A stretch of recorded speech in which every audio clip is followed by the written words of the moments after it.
Very important one manipulation and rotation. இப்போ என்ன இம்பார்ட்டன்ட்னா டிரான்ஸ்லேஷன் என்ன ஆகும்? அடிஷன் கான்செப்ட் வரும். டிரான்ஸ்லேஷன் வந்து இஜெட் பிளஸ் ஆல்பாங்கிற வரும் வந்து டிரான்ஸ்லேஷன். இங்கே பார்த்தோம்னா மல்டிபிகேஷன் கான்செப்ட்.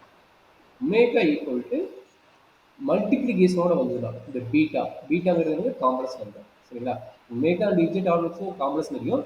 இந்த பீட்டாங்கிறது என்னது? Complex number. Very important. Beta வந்து காம்ப்ளெக்ஸ் நம்பர். அந்த காம்ப்ளெக்ஸ் நம்பரா இருக்கும்போது, சரிங்களா, அந்த காம்ப்ளெக்ஸ் நம்பரா இருக்கும்போது நம்மளுக்கு என்ன கிடைக்குன்னா மேனிஃபெக்ஷன் அண்ட் ரொட்டேஷன் நமக்கு கண்டிப்பாக கிடைக்கும். சரிங்களா? அதே வந்து பீட்டா வந்து ரியல் நம்பரா இருக்கும்போது, பீட்டா காம்ப்ளெக்ஸ் நம்பரா இருக்கும்போது ஒரு பிரச்சனை கிடையாது. பாருங்க, suppose Z coefficient is real. Z coefficient யாரு? இவன் தான். அப்போ இஜெட் கோஎஃபிஷியன்ட் இஸ் ரியல் அப்படின்னு இருந்ததுன்னா நம்மளுக்கு எக்ஸிட் ஆகுறது என்னதான் இருக்க போகுது? மேனிஃபெக்ஷன் மட்டும் தான் இருக்க போகுது. ரொட்டேஷன் கண்டிப்பாக கிடையாது. ரொம்ப இம்பார்ட்டன்ட் பாயிண்ட். சரிங்களா?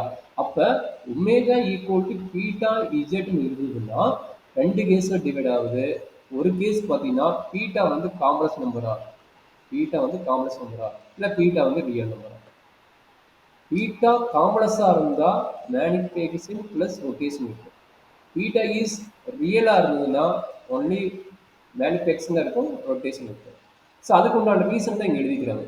ஏன்னா நம்மளுக்கு வந்து காம்ப்ளெக்ஸ் நம்பராக இருந்தால் பீட்டா வந்து காம்ப்ளெக்ஸ் நம்பராக இருந்தால் அந்த பீட்டா வந்து இந்த மாதிரி ஃபார்மேட்டில் எழுதணும்.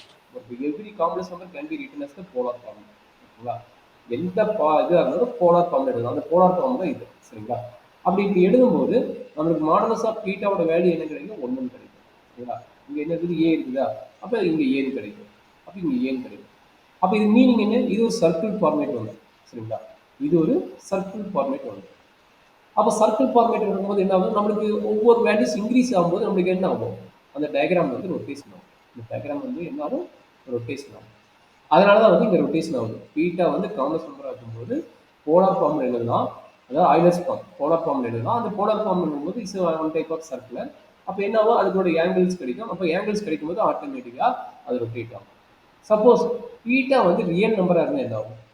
பீட்டா வந்து ரியல் நம்பராக இருந்தால் உங்களுக்கு மாடலஸ் வேல்யூ போட்டாலும் போடலாம் நெகட்டிவ் பாசிட்டிவ் மட்டும் தான் இன்க்ரீஸிங் டிக்ரீஸிங் ஆகுமோ தவிர உங்களுக்கு ஃபுல்லாக உங்களுக்கு வேரி ஆகாது. கரெக்டுங்களா? மாடலஸாக பீட்டா என்ன ஆகும்? சப்போஸ் ஏன்னு எடுக்கிறீங்கன்னா ஏ லெஸ் தேன் 0 இருந்தால் நெகட்டிவ் வேல்யூ இருந்தால் ஏ ஈக்குவல் டு பாசிட்டிவ் வேல்யூ கிடைக்கும். நெகட்டிவாக இருந்தால் பாசிட்டிவ் மட்டும் தான் கிடைக்கும் தவிர இங்கே பற்றி ஏங்கிள் பற்றி பேசணும் அவசியமே கிடையாது. ரொட்டேஷன் தான் நம்மளுக்கு என்ன ஆகும்? ஒரு ரொட்டேட் ஆகுதுன்னா கண்டிப்பாக அந்த இடத்துல என்ன இருக்கணும்? ஏங்கிள் இருந்தால் தான் நமக்கு பேச முடியும். ஒரு ரொட்டேஷன் இருந்ததுன்னா ஏங்கிள் இருந்தால் தான் பேச முடியும். அந்த இடத்துல ஏங்கிளே இல்லைன்னா அங்கே எப்படி ரொட்டேஷன் பற்றி பேச முடியும்?